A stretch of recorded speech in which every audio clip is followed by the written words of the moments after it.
तर नमस्कार मित्रांनो, तुम्हाला माहिती असेल ना, अमेरिकेने आता चायनावर 100% टॅरिफ लावलेले आहे. ठीक आहे ना. म्हणजे टॅरिफ लावल्या का झालेलं, आपली यूएस ची मार्केट होती ना, यूएस बिटकॉइनची, बिटकॉइन होता ना, तो आपला किती क्रॅश झालेला आहे तुम्ही ह्या पॉईंटला बघू शकता. म्हणजे हा रजिस्टर घेऊन मार्केट किती पडलेला आहे तुम्ही बघू शकता. हा मूव किती किती पर्सेंट झालेला आहे. ठीक आहे. त्याला आपण एकदा काय करू, आपण एकदा स्क्रीन दाखवतो तुम्हाला, मेजरमेंट करून बघू त्यामुळे किती टक्का समोर येतो. ठीक आहे. तर लगभग कितीचा आहे, 150चा मूव येतो. म्हणजे 150% ते पडला होता बाबा, एवढा आपला मार्केट. म्हणजे एवढा मूव आलता. म्हणजे ती अमेरिकेने तसे चायनावर टॅरिफ लावले, तसा मग आपला बिटकॉइन पडतच गेलेला आहे, तुम्ही बघू शकता. ठीक आहे ना.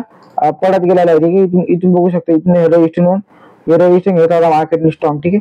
हा रजिस्ट्रेशन घेतला होता सगळ्यात बेस्ट, म्हणजे सगळ्यात स्ट्रॉंग रजिस्ट्रेशन हा होता. हा रजिस्ट्रेशन घेऊन मार्केट एवढा पडला. आणि परत इथे काय झालं, थोडीशी तुम्हाला माहिती असेल, मार्केट एक पर्टिक्युलर पॉईंटला जाऊन रेजिस्टन्स आणि सपोर्ट घेतो. तुम्हाला ही बेसिक गोष्ट माहिती असेल. म्हणजे कसं की आज सपोर्ट घेतला, या पर्टिक्युलर पॉईंटला जाऊन सपोर्ट घेतला मार्केट. ठीक आहे. म्हणजे एक पॉईंट असा बनला, एक बॉटम अशी बनली, तिथे मार्केटने सपोर्ट घेतला म्हणजे घेतलंच. आणि एक टॉप असा बनला, तिथे मार्केटने हमखास रेजिस्ट्रेशन घेतला म्हणजेच घेतला. आणि मार्केट खाली पडतोच म्हणजे पडतोच. कुठपर्यंत जातो, सपोर्ट पर्यंत जातो ना, तर सपोर्ट पर्यंत जात नाही, इथून सपोर्ट घेतो. पण एक गोष्ट लक्षात ठेवा, मार्केट पर्टिक्युलर झोनने सपोर्ट घेतो आणि एक पर्टिक्युलर झोनने जाऊन रेजिस्ट्रेशन घेतो. ठीक आहे ना.